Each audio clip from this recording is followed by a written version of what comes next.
La cote de crédit, c'est quelque chose qui est quand même tellement important quand ça vient à la qualification d'une hypothèque. Parce que sans cote de crédit ou une mauvaise cote de crédit, malheureusement, je peux pas aller de l'avant avec une application hypothécaire. Donc ça va être le départ, ça va être la base finalement. Exactement, exactement. Sans ça, on peut pas aller vraiment bien plus loin. OK. Donc, il y a plusieurs compagnies qui vont donner des cotes de crédit, mais en principal, nous, la Banque Scotia, on va travailler avec la compagnie Equifax. OK. OK?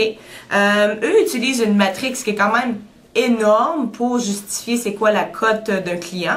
Mais en général, il y a 3 facteurs principaux qui vont déterminer c'est quoi la cote du client. D'accord. La première chose, puis qui est la plus importante, c'est de repayer ses factures, ses obligations, ses paiements à la date requise et de ne pas manquer par quelques secondes, quelques minutes ou quelques jours le paiement. Donc il faut être en gros un bon payeur, il faut payer ses dettes. Exactement. Ça, c'est le premier point. C'est ça, parce que la plupart des gens vont pas le savoir, mais si on manque par une journée, par quelques heures, c'est vu au bureau de crédit comme 30 jours. OK, cool.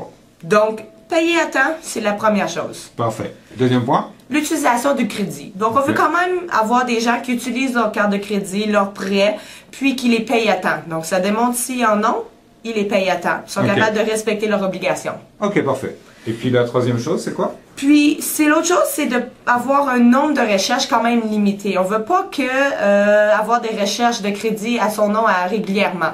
D'accord. Okay. Donc ça doit minimiser là, le nombre de recherches, faut pas qu'il y en ait de trop, sinon sur le système, ça va un petit peu mettre les choses à l'envers. C'est ça, exactement. Au point de vue Equifax, c'est vu comme étant quelqu'un qui recherche trop de crédit. Là. Donc, on veut quand même minimiser ça, mais on n'a pas le choix quand même de faire des demandes. Donc, c'est juste de trouver un bon milieu. OK. Donc, finalement, il faut être un bon payeur. Oui. Il faut utiliser sa carte de crédit. Exactement. Et puis, il faut pas faire quand même trop de demandes. C'est ça. Puis, avec tous ces 3 critères-là, il y aura probablement de raisons pourquoi une institution financière ne voudrait pas réviser le dossier du client. OK. Et puis juste pour terminer, c'est quoi finalement en chiffres, parce qu'on parle de chiffres, c'est quoi une bonne cote de crédit? Exactement. Donc là, généralement, bas de 600, ça peut devenir quand même assez difficile à regarder le dossier et d'être approuvé à une institution A. OK. 600, 680, ça se retrouve être pas mal la moyenne canadienne. OK. Puis de 680 à 800 et plus, c'est un super bon dossier. Excellent dossier. Je pose pas vraiment de questions. La personne en général presque manque jamais de paiement.